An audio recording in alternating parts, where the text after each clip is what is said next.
so much. Thank you for joining. I would like to yield the floor to our Director, Social Labor and Affairs, Mrs. Adenike Adebayo Ajala, for the welcome remarks on behalf of Director General NECA. You're welcome, ma. You have the floor, ma. Thank you, ma. Good morning, everyone. Just to confirm that you can hear me, the internet has been a bit funky today. Please, can Yes, you hear ma'am. me? We can hear you, ma. Yes, we We're can hear you. hearing you, ma. We're hearing you. Perfect, We perfect. can hear you, In ma'am. this our world of ICT, We we have to rely on we have to rely on it for proper communication. I would like to welcome you to today's virtual session on securing your digital footprint, protecting your personal and organizational identity in a connected world. And I'm here speaking on behalf of my Director General, Mr. Adewale Smart Oyerinde, who would have loved to be here because he's very passionate about the issue of digital the footprint, ensuring data privacy and protection for organizations. But unfortunately, he was called away on another equally important, but he sends his regards.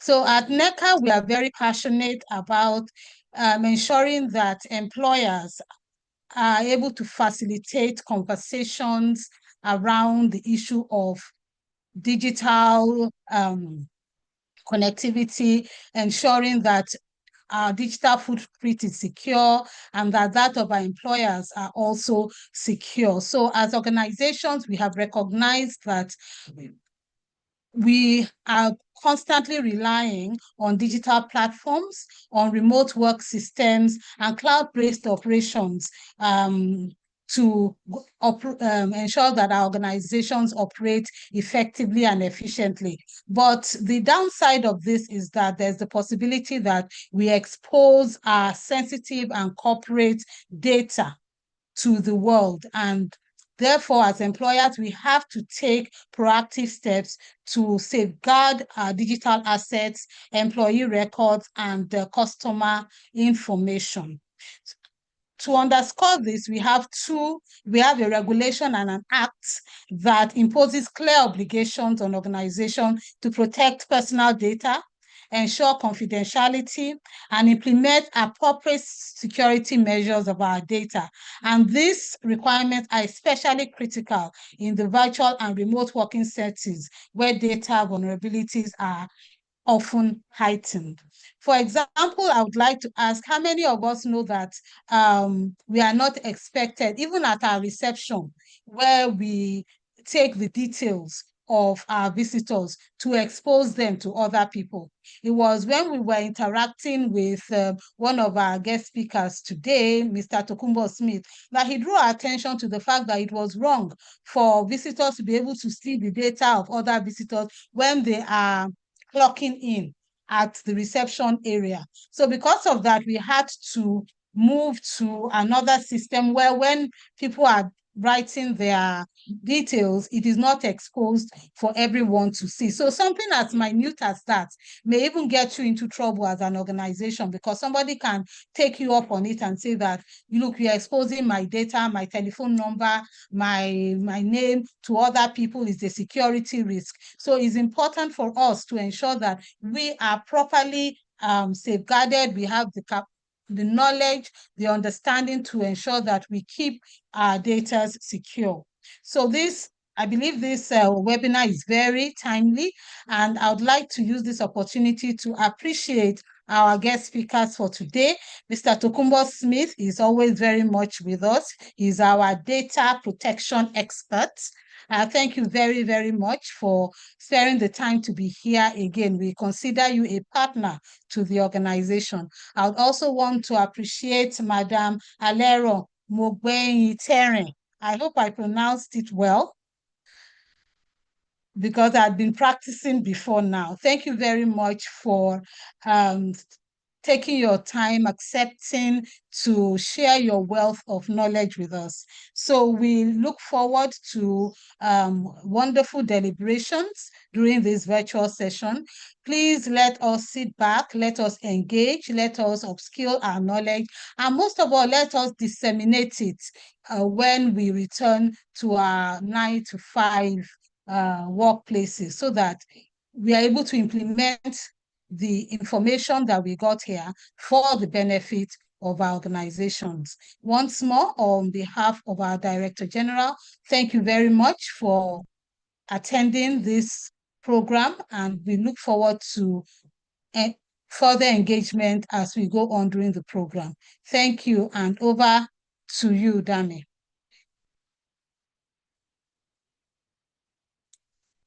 Thank you so much, Mrs. Adenike Adebayo. Thank you so much for the warm welcome. Thank you so much.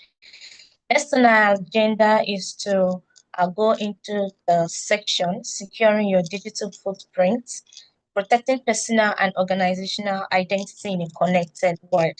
And this will be taken by Mr. Smith Tokumbo, who is a Chartered Information Technology Practitioner, a Certified Data Protection Solution Engineer, consultant with over 35 years experience. He is a consultant to the World Bank, to government, to corporate organizations. He is a fellow of the Institute of Information Management of Africa, Nigeria Institute of Training and Development, and Occupational Safety and Health Administrator.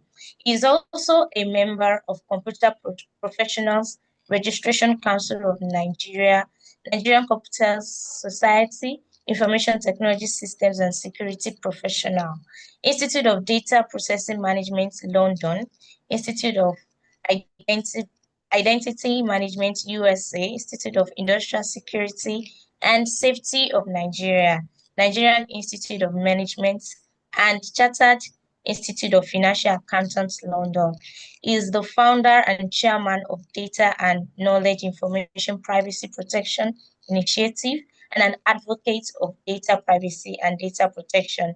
He's organized the first World Data Privacy Day in 2015, which has become a yearly event. Ladies and gentlemen, please welcome Mr. Tokumbo Smith with a show of hands. Please let's welcome Mr. Tokumbo. Mr. Tokumbo, you're welcome. You have the floor, sir. Thank you so much for joining us. Good morning, ladies and gentlemen. I want to appreciate the Director General, Mr. Wale Smart. He's been very supportive, especially NECA. We've been partnered for over some years now, sponsoring World Data Privacy Day for data and knowledge information management. It's also done a lot of things for us, and it's also an advocate for data protection. Also want to talk, say hello to my Abuja lady. The very first time I met Mrs. Adenike was in Abuja, and now also you are today this morning. I want you to know one thing, that what we are going to treat today is very, very vital to the survival of every individual anywhere in the world. It's a global topic. It's not just for Nigeria. So one thing I want you to know is that coming here this morning for this topic, you will never regret it.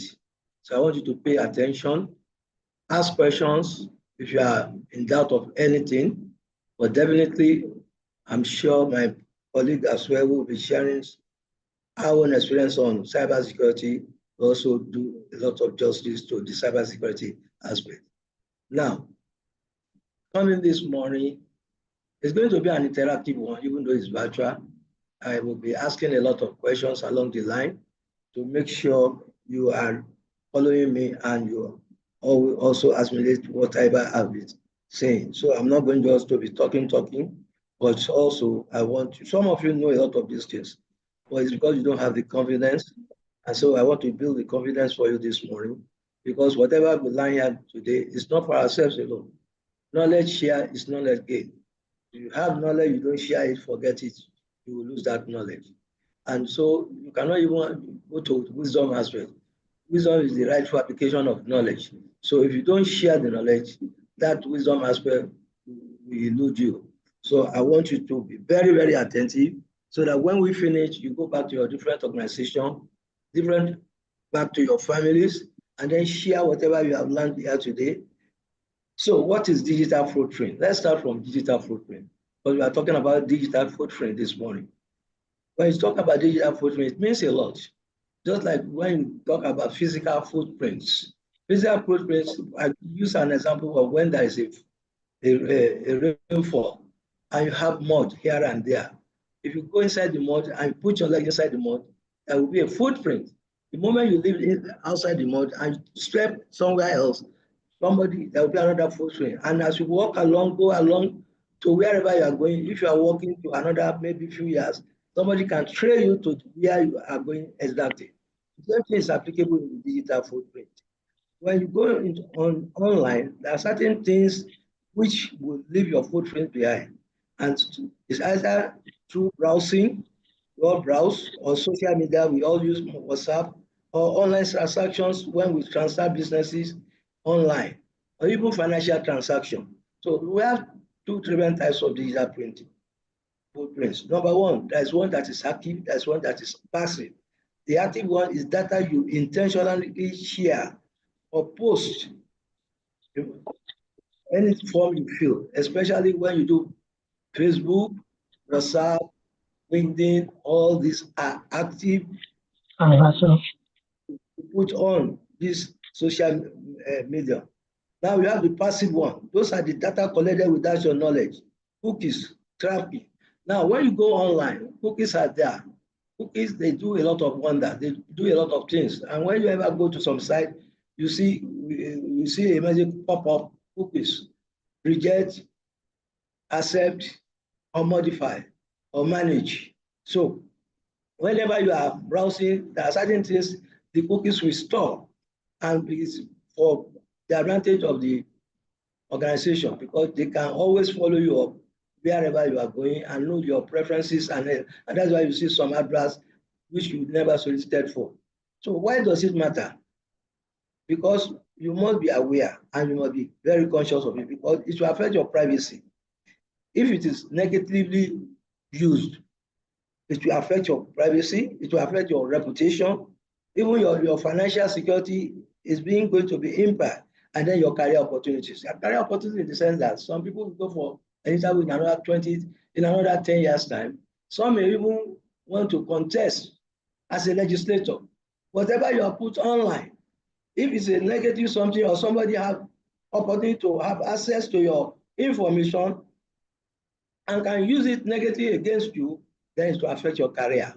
You might have spent so much money campaigning, and when the day of election, somebody just bring out something negative against you, and that will destroy your image. So even in an organization, you want to go for an interview, and somebody, these days, a lot of data controllers, employers, they go through the social media, and they can see a lot of people, they go through your footprints and everything. So when you go for that interview, they'll be asking you a lot of questions. You might be the best candidate, but for one single reason, they may just reject you because of your behavior online.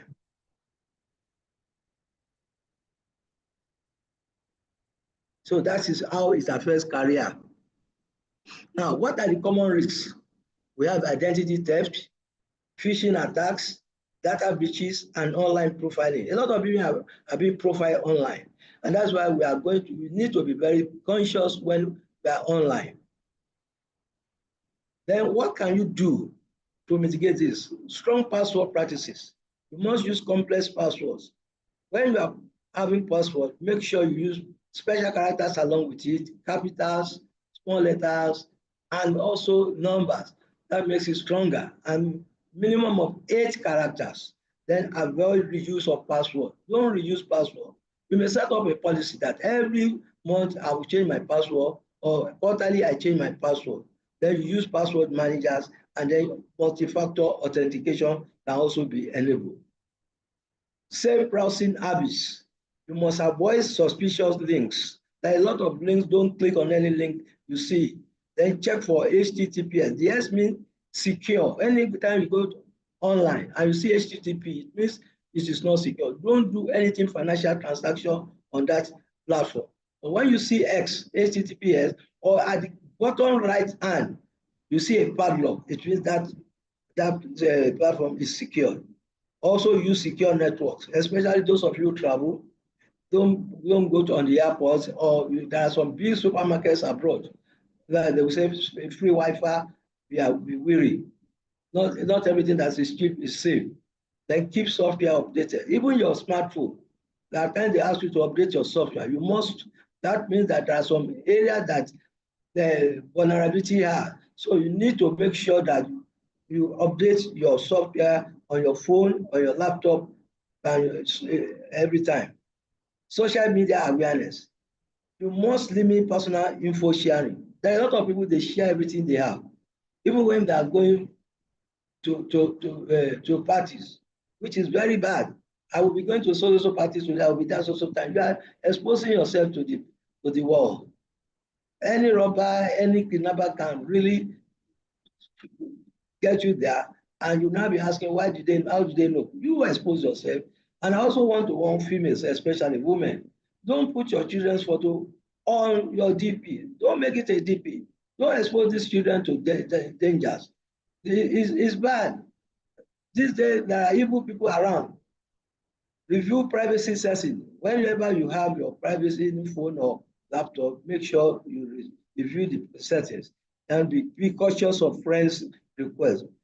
A lot of friends will ask you, can I have this information? You have to be conscious of the information you share. Ask them, what do you want to use it for? When will you like to use it? How long will you use it? Is it a one-off information? Are you keeping it? Even where are you keeping that information? Is it safe? Is it secure? You need to have. Because if you share your information with somebody, that fellow can also share that information with somebody else, and you don't know. So it becomes something that can be vulnerable to you. Managing your digital footprint. You must do regular audits, like your smartphone. You open up your phone, look at duplicated files, delete them, look at things that you don't even need on the phone. All those information, make sure you delete them so that you don't just carry unnecessary. The more information you have on your phone or data you have on your phone, the more vulnerable you are. Any account that you are not using, delete it immediately. And then your online, you must monitor your online presence. Every time you are online, make sure you monitor it and look at all those things that are being done. What are the tools for protection? Antivirus software. Don't copy software. Don't copy antivirus software. It's always very good to buy original software. Or you go on shared software. Like this, you buy a licensed one. Then virtual private networks. This when you use VPN, you are safe, you are secure. Privacy-focused browser, then password managers. All these are tools to protect you. Let's look at organization responsibility. Every organization has a responsibility to protect their employees. And how they achieve this? Data governance. Data governance, without data governance, let me tell you the truth, there's nothing like data protection. Data protection sits on data governance. Data governance is the structure that gives life to data protection. So organization must have data governance policy on ground. Then employee awareness. That is the greatest thing you can have. Employee awareness is great. Most breaches, most vulnerability is as a result of human or employee. So the more you train your employees, the more awareness you create for your employees, the better for the organization. Unfortunately, people talk about penalty, fine by Nigeria Data Protection Commission. Let me tell you one thing today. Don't look at the penalty or fine. That is why you want to protect your organization. But that's why you want to comply with NDPC. It's nothing to me as far as I'm concerned. The most important thing for any organization is to make sure they have controls on ground. Because the cost to you, if you don't train or you don't create awareness for your employees, is more than the fine you pay to NDPC. Because a click by an employee can destroy the organization. You don't need to pay fine. Can release a lot of information to the world, to the public, and those information can be used against the organization, against the MD, against the director, against even your products.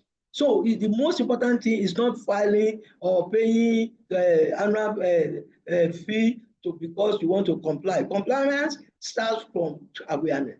Compliance starts from your employee. So your employee is the greatest asset when it comes to data protection or data governance. It's not the file you file in with NDPC. The NDPC is just there so that they make sure they create a sort of responsibility for you. They want you to be responsible. That is why they say you must file it at so time, you must pay so fee, failing for non-compliance, you will be charged for this. They are protecting the organization. They are protecting the employees, that is the data subject, so that they will not be a victim. Because through all these things, somebody can be kidnapped by just having information about him, can be robbed by just having information about him. And let me tell you something, that the man that is, especially in Nigeria or African country, we run an extended family system. Where one man is being destroyed, it affects a lot of people. So employee awareness is very important. Incident response, you must have an incident response plan on ground. So if there is any incident, you report immediately and you know this procedure and what to do throughout this incident procedure. Then compliance with regulation. Compliance with regulation is good. It's a sort of making you to be responsible. A sort of control so that you follow all those controls so that your organization will be protected from all these hackers. Now, let's look at the way we can protect personal and organizational identity in a connected world. That is, in a digital world. How do you protect personal and organizational identity? We all have our identity. So, and you have to build resilience in the digital age. So one thing, number one, what is digital identity? When you don't know digital identity, how do you protect it? Digital identity represents individuals and organizations online. Anytime an individual is online, your digital identity is being released. And also, organizations have websites. Organizations have a lot of things they do on their website. So online organizations, they have also digital identity. And it could include your credentials and behavior, your attitude, your behavior, your credentials, all this is being also affected by your digital identity. Now let's look at personal identity components. What are the components of personal identity? Your passwords, which we are going to use for security purposes, biometrics, email, and social media. These are the components of personal identity. Because all this, you cannot, there's no way you want to go online that one of these things will not be affected. Organizational identity is also employee access, systems and databases, customer data, and brand reputation. Your brand reputation means a lot when you are online. That is your identity. Your customers, clients, they are your identity. Your systems and databases, because you have a lot of databases, so that these are your, and then your employees' assets.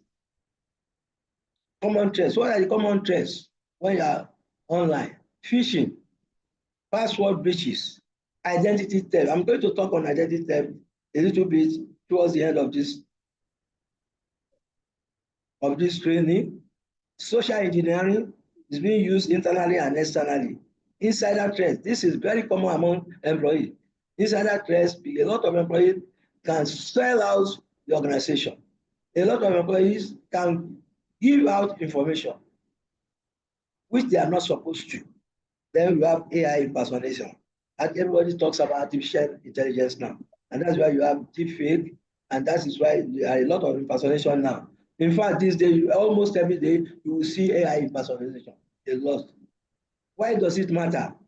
It matters against all this stress so that you have your financial safety.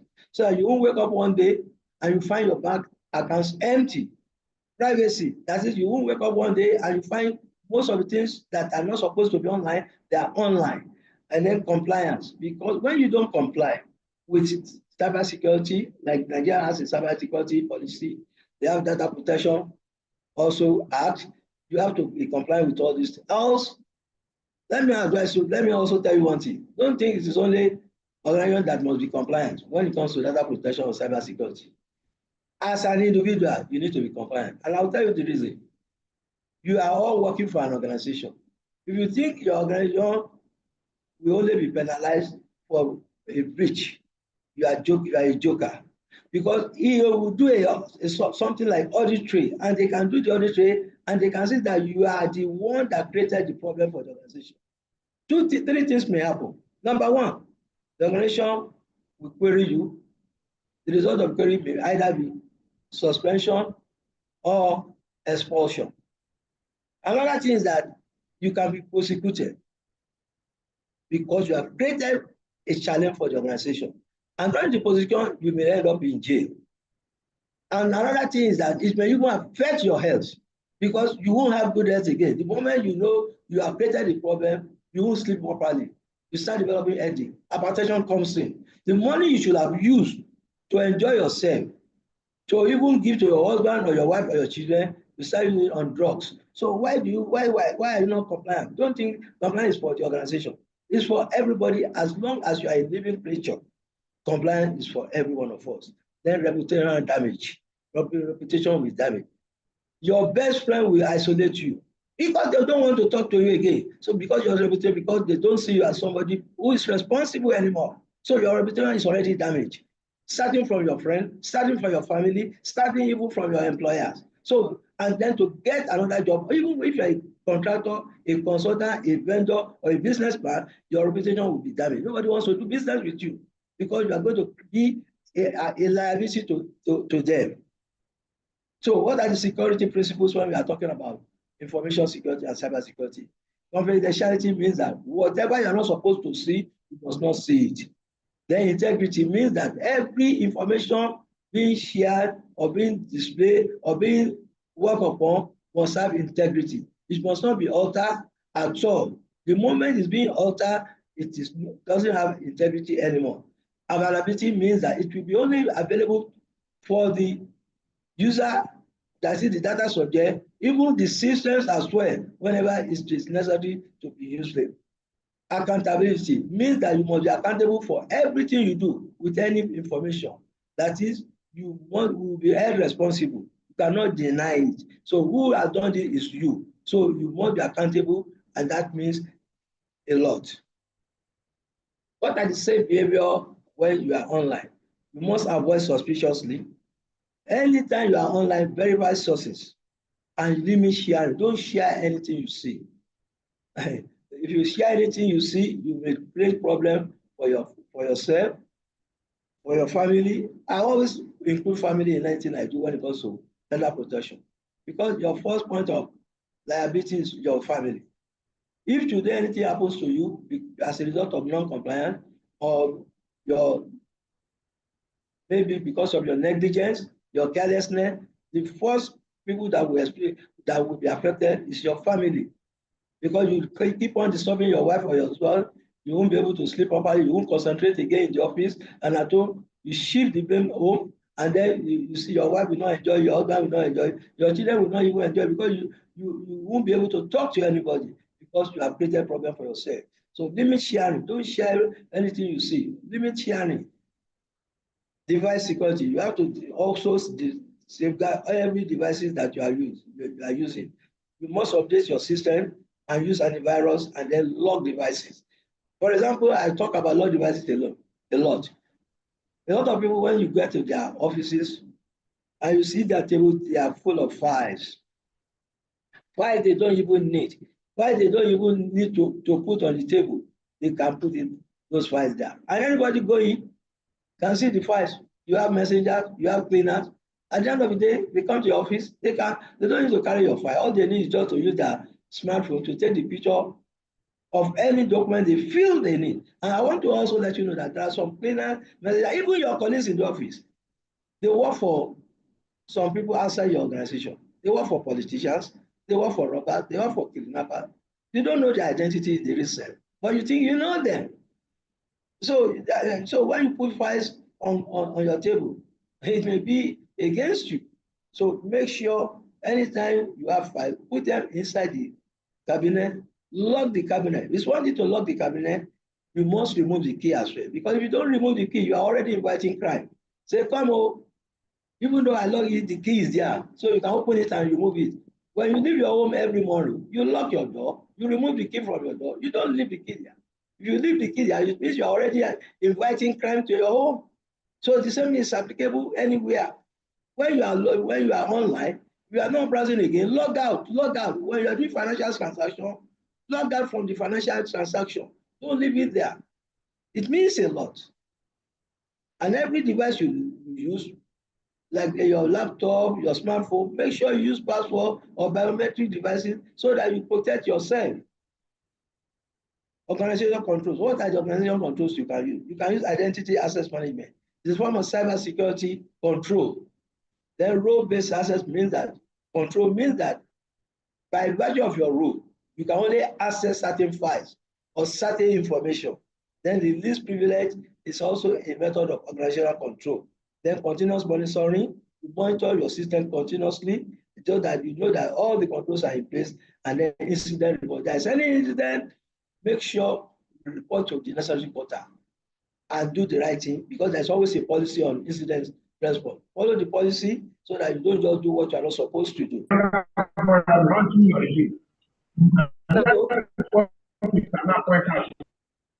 Do you have any question? Hello? Before I go We can on, hear you, sir. There is time for questions. Okay. Woman factor. Woman factor is really critical. Most breaches involve human error. Human error. A lot of breaches we encounter today as a result of human error. And that is why every organization must have a security culture. By training their staff, creating awareness, and then this thing must start from leaders. Leadership means a lot.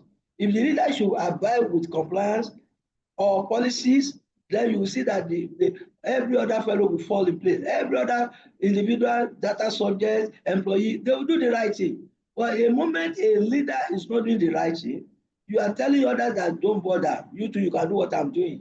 So leadership, by example, matters a lot when it comes to cybersecurity, when it comes to data protection, when it comes to data governance, when it comes to even your own house. The head of the house is the man. When the man is so useless, is not in control of the house, the children will follow suit. The wife will also be loose. Also, the wife also, who is supposed to be the woman of the house, must also be disciplined, because you are leaders. So you have to be disciplined. You must make sure you tell your children, don't do this, don't do that when you are online. No matter how, once a child goes online, at the age of, you see a lot of that was, let me even give you an example. Almost 30 years ago, I was in a private school. I used to treat them information technology. I went to the class one day, I think in class 1 or class 2, and I asked one of the students, I say, do you have a computer at home? He said, yes. Where is your computer? It's in my room. What do you do with your computer? Say, in the night, I used to use it to watch pornography. 6-year-old boy, where should you put a computer inside a child's room? How do you monitor it? Already you are destroying the child, right from, so what do you expect the child to become in future? And not only the child you are destroying, the child will also tell his colleagues, his friends, this is what I do at home.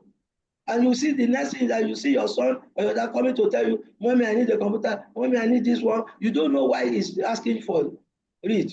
But because somebody has told you what he's using the computer or the laptop, especially now, that is those days in 25, 30 years ago. But today you have a lot of people carrying smartphone. Children carrying smartphone. And they visit a lot of sites they are not supposed to visit.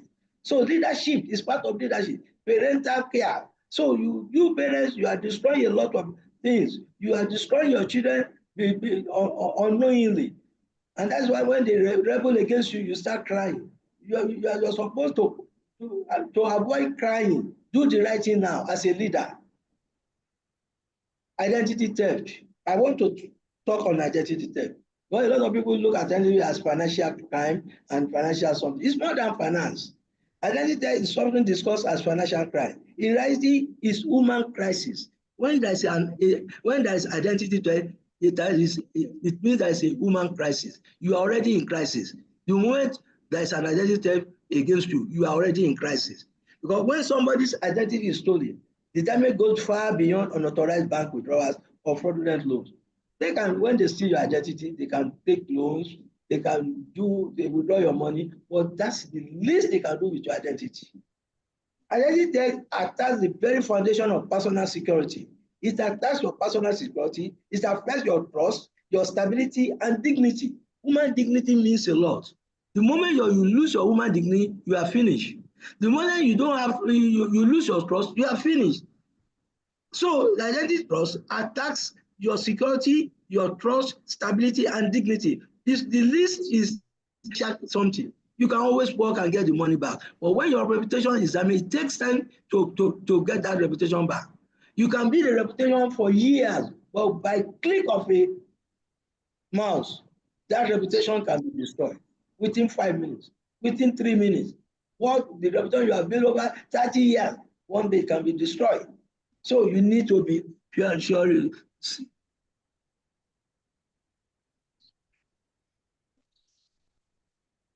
Hello? We can hear Hello, you, sir. sir. Yes, we can hear you, sir. Yes, sir, we can hear you.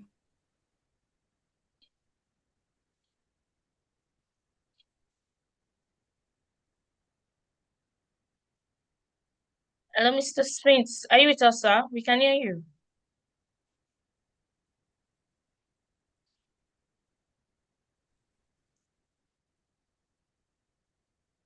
Okay, so I think Mr. Smith has a little internet glitch. It's just a reflection. I just want us to reflect on what he has said. Who are we dropping our data to? What platform are we dropping those data? Consciously and unconsciously? Who are the ones that are collecting our data? And then how are we keeping our data?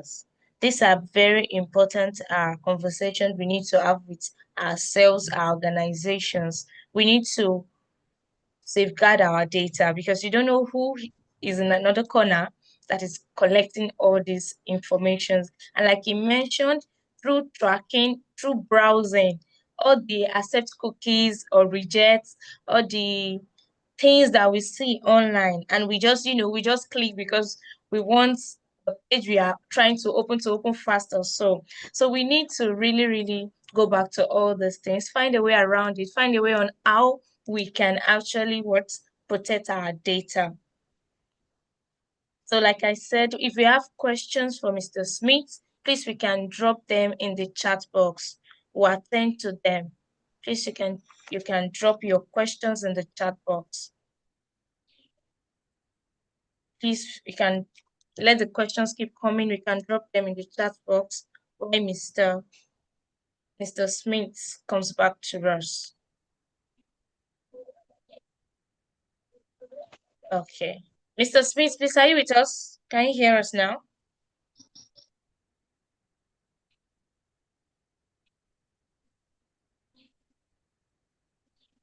Okay. Mr. Topkombo, are you with us now?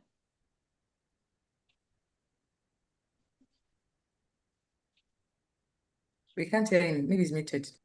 Okay. So while he comes, okay, yes, I can see something in the chat box. I have accepted cookies from some sites. So Today I whatever learned that some persons might be having my data. Okay, let me continue. Yes.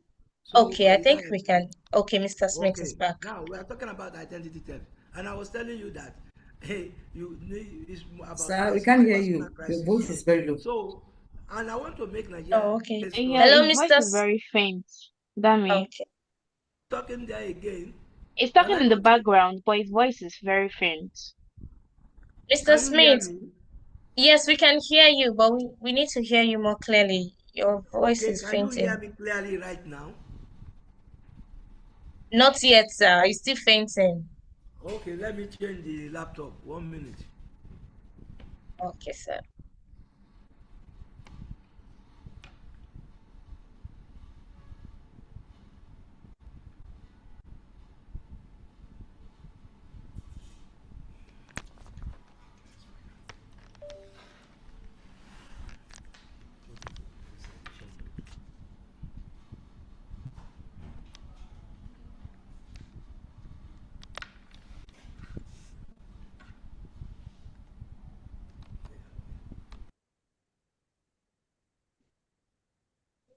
Okay, so while we wait on Mr. Smith to work on his network and get back to us, I can see that we are already dropping questions. Yes, please, let's keep the questions coming in. We can drop our questions in the chat box. Just let's have the questions coming in while we wait for Mr. Tokumbo Smith. I'm ready. We'll do the Okay, question. thank you, sir. We can hear you now. Oh, Yes, good. we can hear. That's good. Sorry for the technology disruption. We're in a disruptive world, so you should bear with us. So I was talking about identity theft, and that is more than what you people think. A lot of people, when they are talking about identity, they are looking at it from financial aspect. But it's really a sort of human crisis, because it's going to affect you, your family, your career. So many things will be affected. So this, I want you to take it serious, especially in this country whereby we have a lot of challenges, because in Nigeria today, everybody is stressed, looking for quick money here and there, and it's still a lot of identity. So you have to be extremely careful, and it involves your environment. The digital environment is expanding every day. They call it the raised currency now is we are now talking about digital currency, talking about what you can do with identity. Like I told, I'm fighting a case right now, and I've written to Nigeria Data Commission in respect of our telephone numbers. I see it, our telephone number, as a sensitive personal data. Because if everybody should use hold of your telephone today, a lot of things can be done with your telephone number. Your telephone number. So why should reissue of telephone numbers be by service provider? The NCC should stop all these service providers, that is telecom service providers, MTN, Airtel, and all of them, that they should not reissue any number again. Hello, somebody is talking at the background. Can you hear me? Yes, we can hear you. So your telephone number, if your telephone number is being given, if your cell phone number is not active again for another 3 or 6 months, they reissue it to somebody else. That telephone number can be reissued to a criminal. And if the criminal has that telephone number, he can use that telephone number to commit a lot of crimes. So I wrote to the NCC, the NDPC, Nigerian Data Protection Commissioner, that you must categorize telephone number as a sensitive personal data. Because if somebody should go, like I just got a new line, I don't know whether it's a reissue line or anything. Supposing it has been a criminal line and I'm not using it, God forbid, if anything happens, it's been that number is being reissued to, that the police will be looking for. And I don't know anything about it. And you know the way our force people do, before you say anything, they are a suspect, they beat you, they do a lot of things against you. You suffer. Before they finish carrying out their investigation, you are already being destroyed. So why should you go to the extent of reissuing a telephone number? That thing I should be stopped by all these telecom service providers. They should just forget about it. How much does it cost them to produce a SIM card? Why should they be reissuing it? And that is one of the things that can be used for identity theft. Because if I get hold of your telephone number, you use your telephone, number one, for financial, for health information, for so many things.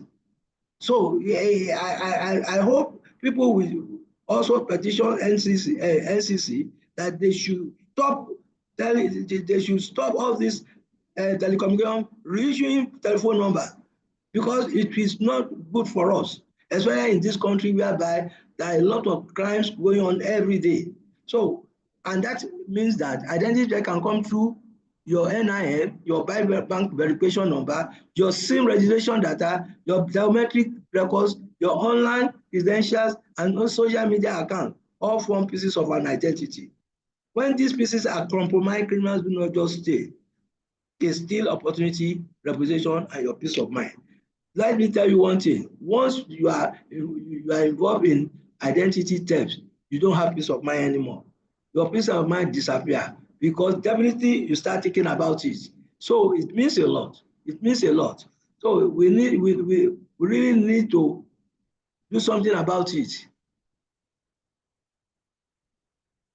Now, what the effect of identity theft? Any stolen identity can result in number one, drain saving account. You find your accounts empty. You find debts and damaged credit history. Your credit history is damaged. Loss of employment opportunities. Why do I say loss of employment opportunities? Because once your identity is stolen, they can use it against you, and any employer looking at your records will say, you are a criminal, or you don't possess certain things, good things. Then false criminal accusation, which I just told you, there will be a false criminal accusation. Then emotional trauma and anxiety, which can never be quantified. Your emotional trauma can destroy you. You become something else. So identity theft destroys more than finances. So remember that from today, that it's not about your finance, your bank. It destroys your more than that. So it destroys your confidence, because once people see you, they see the man is not trusted, it's not a trusted somebody, it's a criminal and everything. So your confidence is already destroyed. It destroys your stability. You are not stable again. And then it destroys your future, because your future means a lot to you. Where if you want to contest, they can use it against you in future. They just bring it up. Meanwhile, this is as a result of identity theft. So identity theft is not just information. It's a person's story, access, and credibility. Protecting identity means protecting livelihood. If you protect your identity, you are protecting your livelihood. Protecting identity means protecting children's future. Your children's future matters to you. Protecting identity means protecting family. Your family matters a lot. And in the digital age, safeguarding personal data is not optional. It is the social responsibility. That is, safeguarding your personal data is a social responsibility. So it is not an optional something entirely. So how do you prevent identity theft? Number one, you must use strong data protection frameworks. You must secure all the systems in your smartphone. Make sure you password your smartphone. Make sure you don't share your smartphone with anybody. Make sure that your smartphone is always with you. Responsible data governance. Make sure you organize your data within your smartphone. I'm using smartphone because that is where you can easily be you can easily compromise. Widespread public awareness can significantly reduce identity theft. There must be awareness. What we are doing today, which NECA is doing for us, is awareness. The lecture we are giving, the presentation you are hearing from me, is a form of awareness. So whatever you hear this morning stroke afternoon, I want you to not to keep it to yourself, but create awareness by sharing with others. When you share with others, you are protecting that fellow, you are protecting not that fellow alone, his family, and you're also protecting Nigeria as a nation. Because anything that affects Nigeria affects you, affects Nigeria. Those of us who have traveled, we can see the way they treat us as a national, as a Nigerian. So whatever we do, that is why we must take identity very, very serious, so that we don't continue to destroy the image of this nation. Individual roles, what is your role in this identity theft? You must protect password. You must verify sources before sharing personal details. You must respond suspicious activity promptly, and then understand their data rights. What is your right? You have data rights, data subjects rights. That is another topic for another day. Conclusion. You must enable multiple. Conclusion. You must enable multiple MFA, multi-factor authentication. You must update your password regularly. You must report threats. Never trust, always verify. You must have it zero trust. More connectivity, more exposure. The more you connect, the more you expose yourself. Your digital footprint is valuable. Be proactive. Your digital footprint is valuable. Protect it. Thank you. Questions and discussion. Thank you. Thank you so much, Mr. Tokumbo Smith. We are not showing our hands. Okay, I can see hands. Thank you so much for that very insightful presentation. Thank you so much. Like I said, please, we can drop our questions in the chat box. We'll get back to them. There is a time for those questions and answer section. Thank you very much. Moving forward, we'll go to the second section, which is the Woman Firewall. Why your people are your best. and worst, cybersecurity investment. This will be taken by Mrs. Alero Lacheri, who is a cybersecurity professional and cybersecurity consultant with experience across banking, healthcare, education, and tech. Mrs. Alero currently works in the consulting space where she strives to provide support to manage risk for organization, people, processes, and technology across a variety of industries. She is a passionate advocate for technology for good, continuous learning, and embracing change. Please, with a show of hands, let's welcome Mrs. Lacheri. You're welcome, ma. Yeah, welcome. You have the floor, ma. You're welcome. Thank you so much for joining us today. You're welcome, ma. Thank you. Thank you very much. Please, can you confirm that you can hear me? Yes, we can hear you, ma. Can you see me, please? We can see you. No, We cannot Okay. see you. not yet. Okay. Yes. I am wondering why that's happening, but hopefully the video will come up shortly. Give me a minute, please.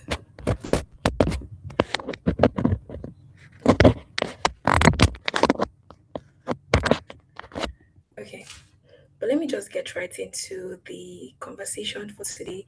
Let me know when you can see my screen. I'm going to be sharing my screen. So if we have questions, I would like us to just drop it in the chat box. After the presentation, I would come straight into it. So let me know if you can see my screen.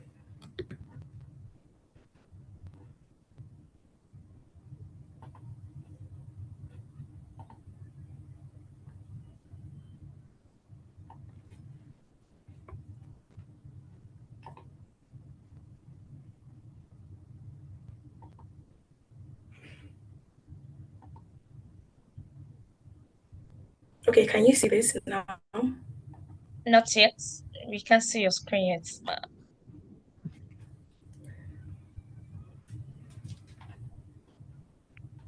Okay. Let me know when you can see it, please. But in the meantime, I want to say hello, everyone, and thank you to the NECA team. I want to thank the DG, especially Mr. Dewale Smart, and the other members of the team, Mrs. Adenike Adebaya Jala, and all other people that are a part of the team. Thank you so much for the opportunity. I also want to say thank you to Mr. Tokumbo Smith. I had an amazing time with this presentation of yours. Also, I love that I'm going to ride on the wings of what you've just spoken on, and I'm just going to Ma, layer it. So thank you so much. so we can see Okay. your screen now. Okay, it's visible now. Can you see my face? We can't see your face, but we can see your screen. Okay. I don't know why that's happening, but let's just continue. I'm hoping that it will come up as the conversation continues. All right. So moving on, I said thank you again to Mr. Tokumbo Smith. I was hearing during the profile that he started the World Data Privacy Day in Nigeria, and I want to say thank you. I mean, 2015 is a very long time ago. That's 11 years. I will just get right into it now. The first thing I want to say is talking about human firewall and why people are best and worst cybersecurity investment. When you think about it, I know that most people would say that the human firewall, what does that mean? The human firewall is us. So myself, you are a human firewall. We know that organizations have firewall. I'm sure we've heard about it before, antivirus, even a VPN, but think about it. Who is protecting you from the people that you work with? Is it the firewall? Is it the VPN? I know you're saying no. So we're going to just get right into it and start with an uncomfortable truth. 95% of all cyber attacks worldwide involve human error. Now, when you think about this, it's really alarming seeing that humans, being the world is populated by human beings, and human error varying from different things. Somebody puts in and information that they're not supposed to share online, something that is important and private to the organization, putting it online, thinking someone would not see it, deleting it just a minute after, but someone else has downloaded it. Imagine it was a trade secret. Just imagine it was a trade secret and someone has seen it. If one person has seen it, you're sure that 10 other people will see it, because if the person has taken a screenshot, every other person will see it. Now, the next thing is technology will never be enough. And you and your organization, your people are the number one attack surface. Now, this is not about making you feel like you're the problem, but it's just to help us see what we can do about it, right? Okay. Now, the anatomy of human error in cybersecurity. Look at this demographic. 36% of breaches happen with phishing. 29% of incidents happen with weak and reused passwords. 17% of data leaks are as a result of oversharing and Hello, misdelivery. ma'am. Yes, please. Can you see me now? Ma'am? Yes, I I can think hear you have you. to put your slides on slideshow. We're not seeing your At, slides. at all? It's on No, slideshow. we can see it, but it's not oh, okay, that's fine. Okay. Are you seeing it move now? Yes, we are Tell you seeing it to moving now. Yes, we can see. We can see it. Okay. All right. Thank you. How about now? Is it better now? You should use slideshow. Slideshow is better now. Okay. Okay, what can you see, please? Yes, ma'am. Thank you, ma'am. What The can you see human now, please? firewall, that's what we are saying now. Let's start with an Oh, you're scrolling now. uncomfortable truth. You're scrolling now, so I think we are good. You can just scroll. I think it's a network lag. I think it's a network lag, because I'm currently on the anatomy of On human the error. anatomy, yes, correct. Okay. Okay. Thank you. All right. Now, 36% of breaches happen via phishing links. I will explain that shortly. 29% of incidents happen with weak and reused passwords. 17% of data leaks happen via oversharing and misdelivery of information. 13% of attacks or error happen with our IT staff when there's a misconfiguration, and 5% from insider negligence. Now, if we talk about breaches, how many of us have been challenged by phishing before? Maybe you were sent a fishy mail or a text message that when you clicked on it, they told you, or even in the body of the message, you saw something like, click this link in 30 minutes, or click this link if you want to win an iPhone 17, or if you want to get money from the federal government. I have a feeling that many people are raising their hands up, or people are corresponding with what I'm saying. Now, we have weak and reused passwords. So many of us use the same passwords across all our social media platforms. We use the same passwords for our email addresses. We use the same passwords even for our phones and our banking apps, which is a problem. And it just shows that we are part of the issues for human error in cybersecurity. Now, I want us to look at this 13% for misconfiguration by IT staff. Most times we have IT people IT staff that by no, not like they're trying to do anything bad, but there's just a misconfiguration in the way they set up a system, a laptop. In fact, sometimes you see that some organizations can send messages. Some organizations can, you can see that people can take a particular information and send it to another email address that is not recognized. To just anyhow, any kind of email address. It's a problem because our IT guys did not help us to properly configure our systems.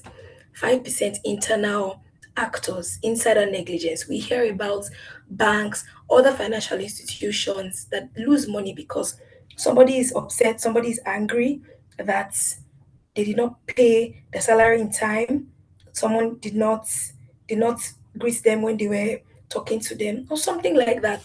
And because of that, they ensure that they take money from the organization. I know you understand the stories I'm talking about. Now, the next slide talks about why people fail. It's not stupidity, it's psychology. Now, this is why people, and this is why we have human security failures. The first thing is cognitive overload.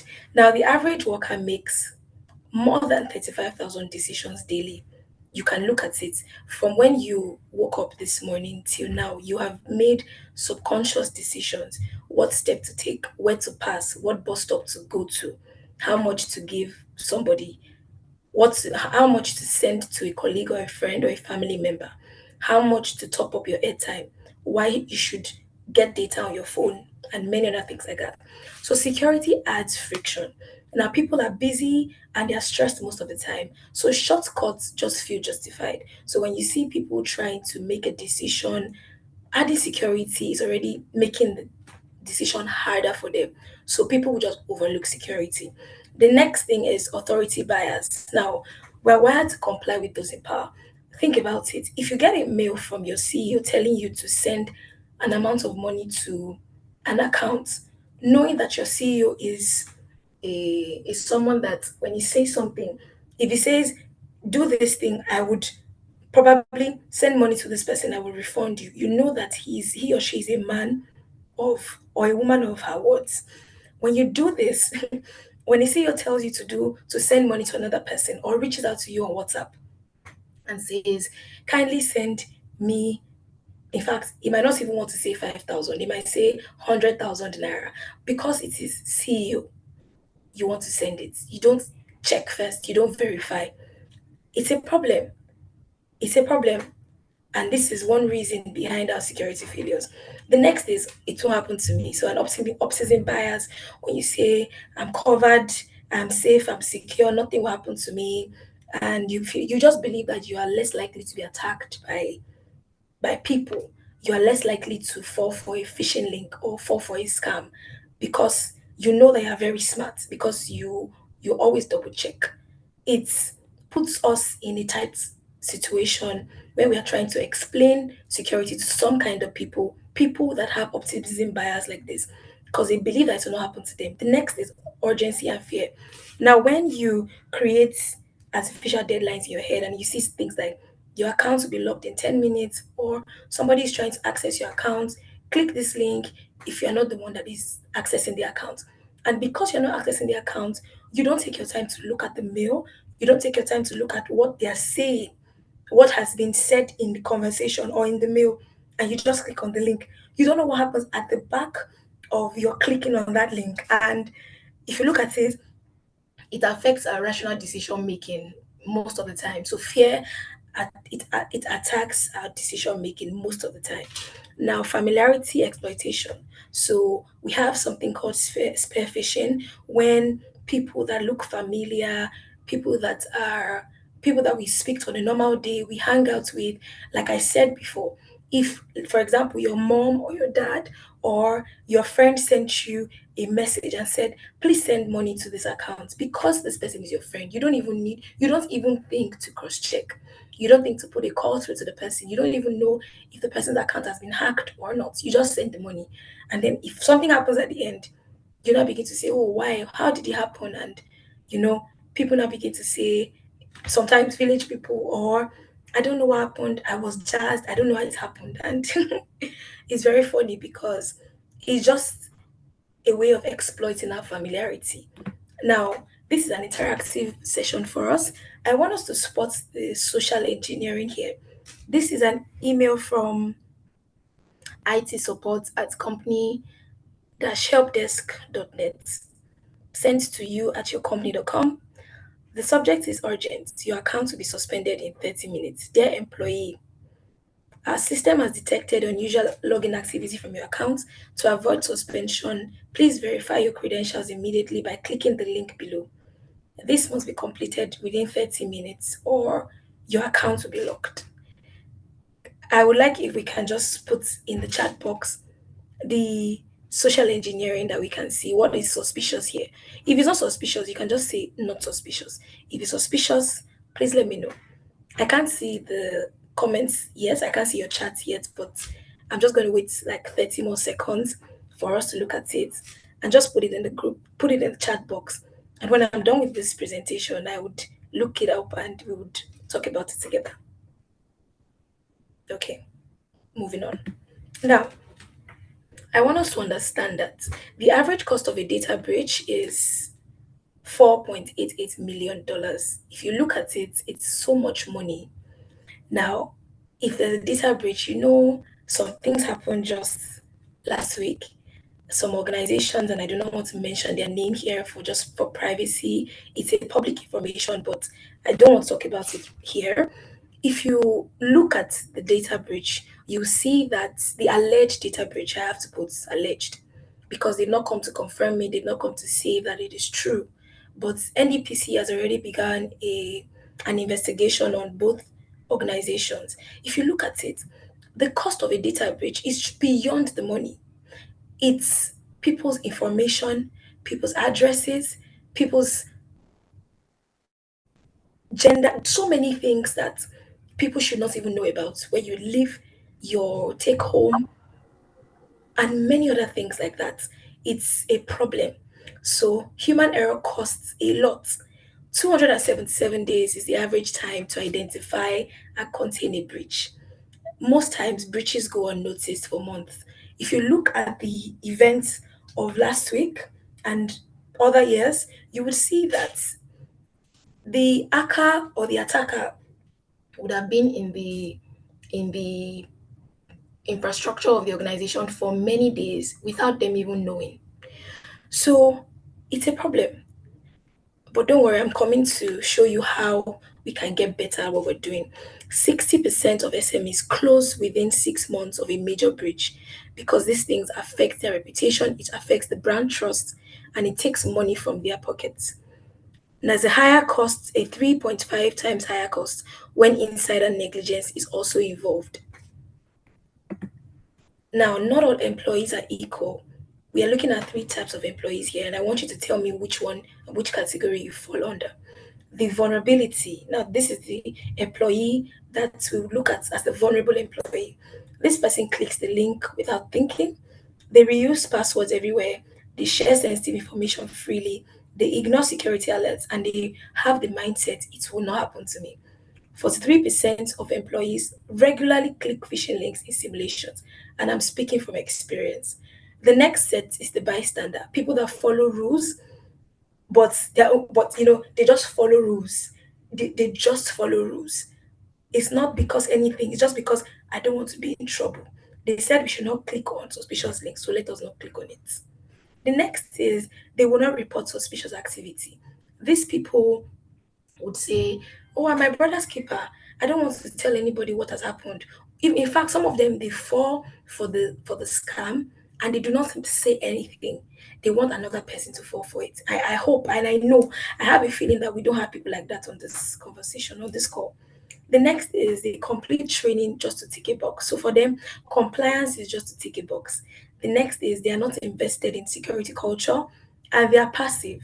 So they they're not thinking about, they're not a risk to the organization and they're not an asset. They're just in the middle. 50% of employees are security neutral until educated.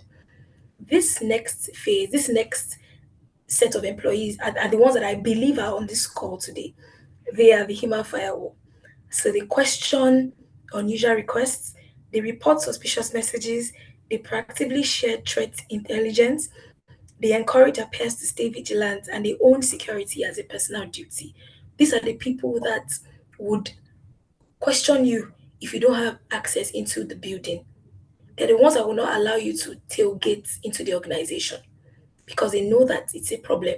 They're the ones that will not allow just any kind of flash drive to be plugged into their computer systems. They are the ones that encourage people to not click on phishing link or links that they don't have any prior information about. Now, only 7 to 12% of employees are without training. So only 7 to 12% of these people are without training. But if you look at it, um, many people have a sense of security because I think because of the way Nigeria is. But when you look at it, that security is actually paranoia, not security. Security removes fear. It helps you to make conscious decisions. So when fear is there, it's actually paranoia. Okay, moving on. Now, annual security training will fail because the compliance checkbox is not a culture. This is what I want to explain. There's the old approach and the right approach. Now, the old approach is to be once in a year, they send you a mail, they send you a video for you to watch, generate content. They don't talk about the roles, they don't talk about what IT can do, finance, the CEO team, the management team. Everything is just one size fits all. The next is there is no reinforcement between sessions. They don't see ways that they can even track progress, how they can look at different sessions and help you to even get better before you get to the next session. They treat it as a box to tick. Employees forget 90% after a week. There is no feedback loop, and security is seen as the IT's business. If you know what I'm talking about, I'm sure this makes a lot of sense to you. This is the right approach. Bite-sized learning, continuous learning every quarter, every other month, awareness, security awareness, telling people about not clicking on suspicious links, not sharing too much information, or understanding principle of least privilege, understanding segregation of duties. Not everybody should do the same thing. One person should not be the only one that can send a particular amount of money out of the organization. If you want to send money out of the organization, at least two people should know and authorize the movement of funds. The next is role specific threat scenarios. So talking about what will happen if you are in the finance team and somebody sends you a message pretending to be the CEO to tell you to send money, or the HR telling you to click a link because they want you to review your salary, or they want you to look at, they want to update your database. And the HR did not say anything about it prior. But because you saw a mail and they told you that if you don't click on it, if you don't put in your information, you will not be paid that month, you now begin to fear and you don't do what you're supposed to do. So you click on the link and then your money is gone. Security champions in each team, monthly metrics and improvements. Security is everyone's business. This is the right approach for security training. We're rounding up quickly. Now, building your human firewall program, you need to assess your current posture. Where are you? Where's the organization? Where's the organ? This is now speaking to organization. So where's the organization in terms of security? How can we segment our personalized trainings according to different roles in the organization? How do we ensure that we train the team continuously and not just annually? How do we measure the impact of what we're doing? How do we appoint security champions to remind us, to help us to be at the forefront of security for the team? And how do we celebrate the right behavior? If you did not click on a phishing link in this quarter, there should be a way to celebrate the right behavior. And if somebody clicked on the link, there should be a way to make them see that what they have done is wrong. Okay. Now, the security culture equation. Awareness plus motivation plus ability is equals to security culture. When people know that there are threats and people want to act safely, the same people know how to act, they have a sustained safe behavior, and this gives us a good security culture. Now, leaders must know how to model the behavior, just like was said in the previous conversation. That leaders that take security seriously would have teams that do the same. Now, when you remove barriers and you don't just give them gibberish, it's not just this is what you need to do, this is how you need to do it. If you see a link, report. Why should they report? It has to be clear, concise, it has to be achievable for all staff. Let it not be difficult for them to know that they need to be safe and they need to keep information and they don't need to share everything. It's important for people to share clear, simple, and achievable policies for their team members. Now, when incidents are reported, we need to know how to appreciate people Because when you're just keeping everything hush hush, we have a hush hush culture in Nigeria. When we keep doing things hush hush, we will not be able to respond in time. We just want to keep everything under the sheets. That's what's happening to those organizations that were allegedly breached. They've not said anything yet, and I think that is not responsible. They should have given a responsible disclosure of whatever had happened. Even if it was wrong, they would have said it was false, but they didn't come out to speak about it. Except they have. I stand to be corrected. Now, the 5 habits of a strong human firewall. They stop and think, then they click. They verify out of band. So if an unusual request has been sent, they confirm through another channel. If you see something that is fishy, report it. If you need to own your access, you need to enable multi-factor authentication, lock your screen. When you're not at your computer desk, you're at your desk, lock your computers. Don't leave it open.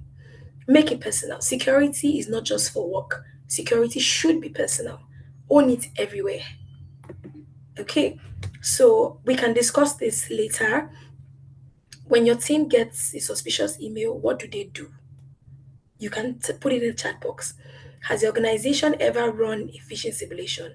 Has it ever happened to you before? Have you ever been in a phishing simulation? It's very interesting. I was a part of some over the few weeks, and the reports and the records were alarming. We need to do it every other quarter for organizations. Now, who in this room has ever reported a phishing attempt? If you have, I want to say kudos to you and thank you for keeping us safe. Now, what would it take for security to feel like everyone's responsibility and not just IT's responsibility? Please put it in the chat box. Now, the firewall is already here. You are the firewall. You just need to be trained. We need to remember that 95% of attacks need humans to succeed. Our culture is our strongest control. Every person is either a risk or a defense. So, what are you? I want to believe that after listening to this, we are a defense and not a risk. Okay, thank you for your audience. You can connect with me here. I also have a free gift. So please just go to bit.ly/the human firewall. I wrote an article on the human firewall, and I believe that you and your organization would have an amazing time listening and just reading this article. You're welcome. Thank you so much. Thank you for having me. Thank you so much. Thank you so much, Mrs. Halero, for that wonderful presentation. Thank you so much. I was thinking I'll see more hands. I'm not seeing enough hands. Okay, thank you so much. Thank you so much for that wonderful presentation. Thank you, Ma. We'll quickly move to the questions and answer. Please, if you have questions for Mrs. Halero, you can put them in the chat box. We'll get back to them. But before then, I have a few questions already in the chat box that I will read out. Okay, so this one goes to Mr. Smith. Mr. Smith, someone is asking, he says, what's your view about MTN, Airtel, Glo selling our telephone numbers in bulk to businesses without our consent, and they start bombarding us with unsolicited calls and business requests? So, Mr. Smith, the question is for you. So, what are your views? Do you think indeed they are selling it? And then what do you think we should do about that? Mr. Smith, are you with us on the call? Are you still with us, sir? Yeah. Well, it's not only the person's problem. Personally, it's part of my own problem. I just told you that I started from reissue of SIM card. If you want to change a system, you must work as a team or as a group. Individually, you cannot change the system, especially in a country like Nigeria. Awareness like this creates a lot of solution, brings out solution, like what he is asking for, MTN, Airtel. So insisting for a lot of things from us, we keep silent, like the last speaker, Halero, said a lot of things when it comes to cybersecurity. Because your attitude matters in anything you do. Your behavior matters. We are too silent in this nation. Why should you be being solicited, being bombarded by a lot of information without your consent by all these service providers? If we have a group or a team that we can write to NCC, NCC controls all of them. NCC should be on top of this. Individually, we cannot stop them. But if we let people, NECA can even do a lot because you are employers, organized labor, you deal with a lot of employers. So we now take this solution back to you that NECA should champion a solution whereby all these service telecoms should be reported to NCC that they should stop the habit of bombarding us with unnecessary solicited information. And also we can write to NDBC as well, Nigeria Data Protection Commission, because they work together. Like what I told you that I have written to the director, to the National Commissioner of NDBC concerning the issue of SIM, and he called me and he said they will discuss with NCC. They will sit down together and see a way out. And that is the only way we can get out of all the solution. Whoever does not give, you don't give your consent and is abusing your privacy, you can report. Fortunately, there is one thing with NDPC. You don't need to report there. If you go to their website, there's a place there you can download something and report anybody who has offended you, who has abused your information. You just download it and then send it to NDPC. NDPC will investigate and they will punish, penalize, and you can also be compensated financially. Thank you. So we need to speak out and then let the regulators know that we are undergoing all those things. Like the last speaker said, if you keep silent, there will be no solution. So let us speak out and report any activity that does not suit us to the regulators. We have a lot of them. Thank you. Thank you very much, sir. Thank you so much. Thank you so much. Okay, so another person is asking for antivirus, how you can activate antivirus. I think most of them are free. Like he has mentioned the other time, you can do the two-factor protection on your phone. Okay, so another person asks, do you think that unhappy employees will be interested in employer data? And what will be the recommendation? That is if no or if yes. Let me tell you, no on anybody who is not happy with an employer, we always look for a loophole to destroy that organization. And that is why we have compliance system on ground. We have a very good compliance system on ground. It will be difficult for any employer that is not happy with your organization to destroy you. But when you don't have compliance system on ground, you can easily be a victim. That is, the employer can easily be a victim. And that is why awareness is key. Awareness in the sense that not I know what I should do, but everybody in that organization should be a police officer. Because when you're an unhappy employer destroys the organization, we will all be sent out to the labor market. And when you are not prepared to go to the labor market, you will suffer, your children will suffer, your wife will suffer. And not only that, whatever you have, you become, you see, when you have emotional stress, it's more than money. It destroys a lot. And that's why every organization, all the employees must be a police officer. You look out for those who are not happy. Advise your colleagues what is happening. Advise them, if you feel you are not okay, you are not happy, look for another job or do something else rather than destroying all other employees in that organization. Or your action can destroy all other employees. And in the situation we are global now, whatever happens now in between America, Iran, Strait of Hormuz, is affecting Nigeria. So today I bought a fuel for 1,335. How many people per liter is getting too much. So now you want to go to labor market because of one disgruntled employee. That is why we need to be police officer. Thank you.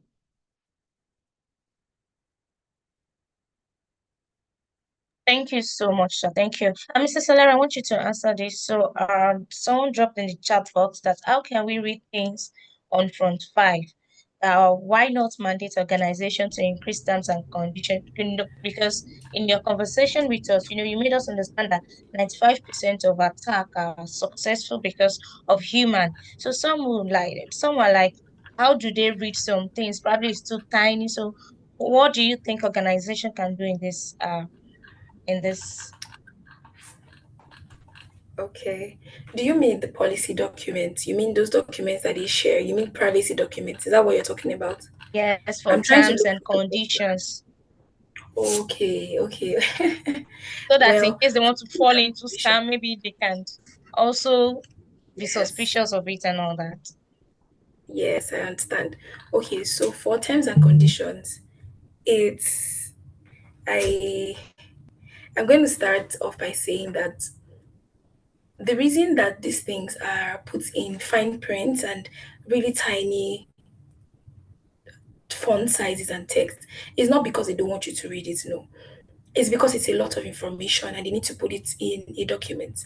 Now, the best thing that I would say, one thing I do is you go to, so in the terms and conditions document or guideline, you would see data privacy or privacy policy.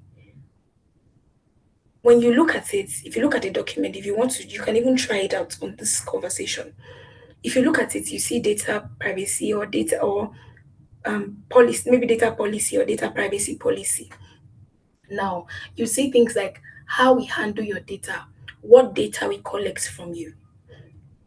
When you look at what data they collect from you, how they handle the data, how you can, what they use the data to do they share your data with other third party applications or not? And when they share it, are you able to tell them that I don't want you to share my data again? If you look at this document I'm talking about, according to the NDPA, that's the the Nigerian Data Protection Act. That document, not just the document, the act tells us that we need to inform people what data we collect from them, what we use their data to do. If we share their data, are we transferring their data out of the country? How will we destroy the data? How long do we keep the data for? If you don't want us to keep your data again, this is how to write to us to delete your data. These things we do not take our time to check.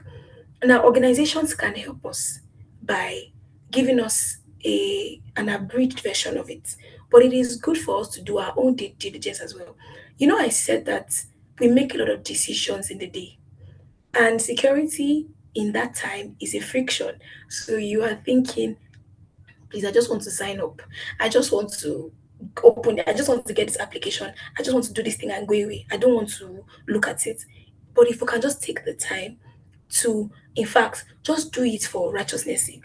Look at what you are giving them, what they have access to, what they will use it to do. Are they transferring the information? If you don't want them to process your data again, what can you do about it? Once you look at these things, it helps you and it makes life easier. I hope this answers your question. Thank you. Thank you so much, man. Thank you so much. Thank you so much.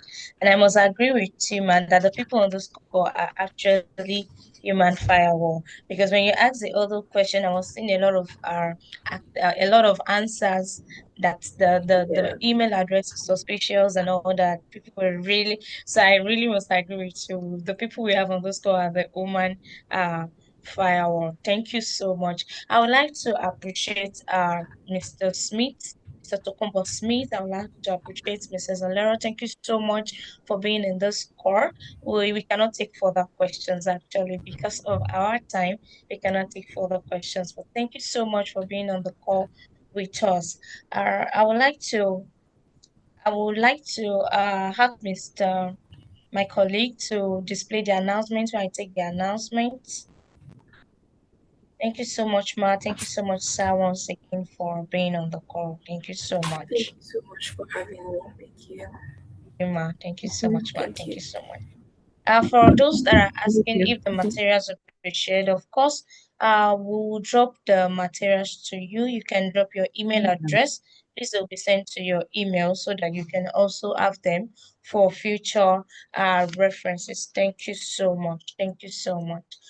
Very soon we'll have the NECA retreat for business executive managers and technical committee, which will come up on the 16th to 18th, 2026. That is April. Thank you so much. So we'll be expecting everyone. I would also like to hand over the floor to my senior executive, Mrs. Odeshola Olubukola, the senior executive for corporate affairs. She'll be the one to take the closing remarks. You're welcome on board, ma'am. Thank you very much, Dami. Please confirm if you can hear me. Yes, we can hear you, ma'am. Yes, we can Okay, hear thank you. you. Warm greetings. Okay, thank you. Warm greetings from wherever you're joining us. And you will agree with me that this has been truly an impactful section. And on that note, we would like to sincerely appreciate Mr. Tokumbo Smith for the insightful presentation and for the engaging section. Sir, we appreciate you. Thank you very much for doing justice to the topic. Also, our appreciation goes to Madam Alero.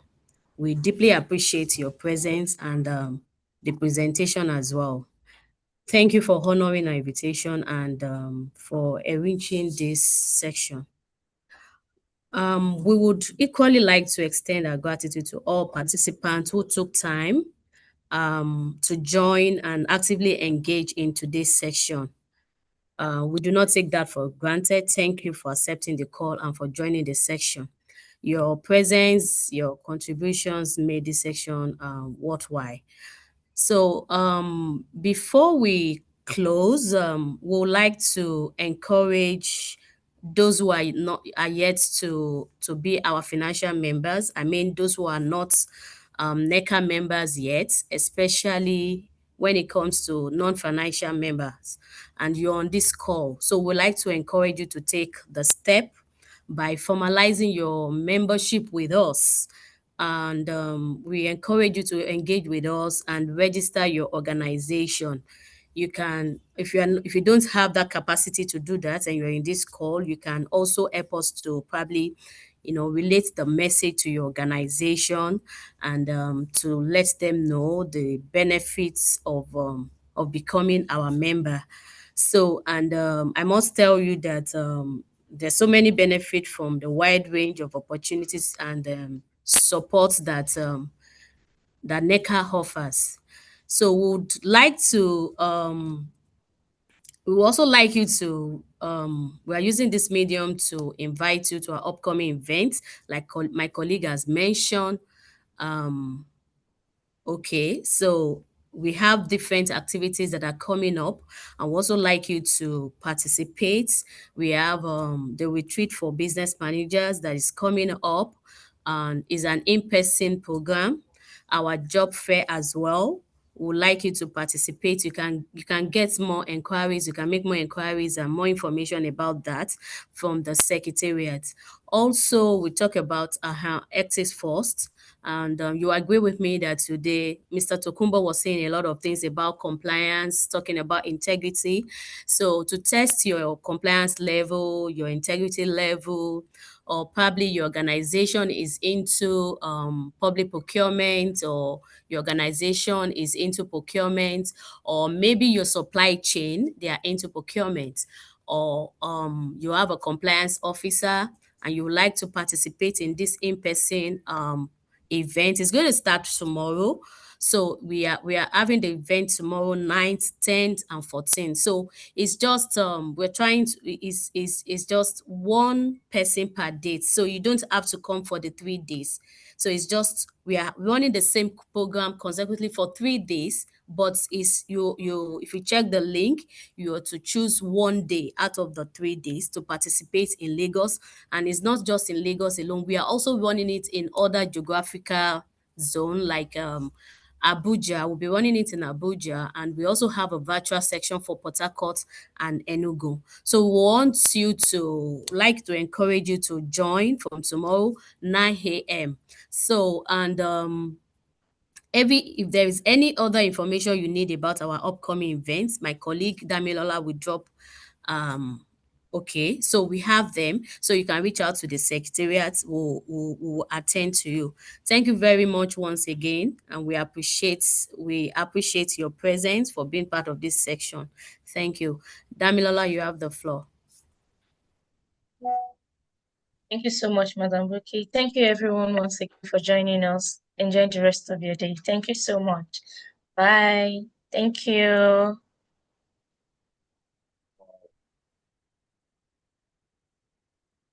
Bye. Bye. Thank you so much. Bye. Thank you. Bye.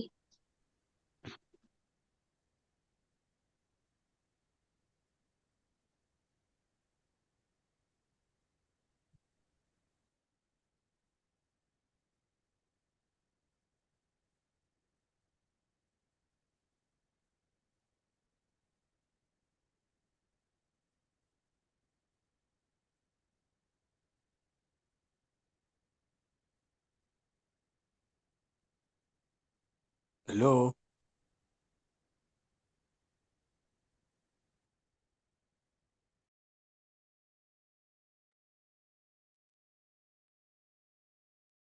I can't hear anything. Has the program ended?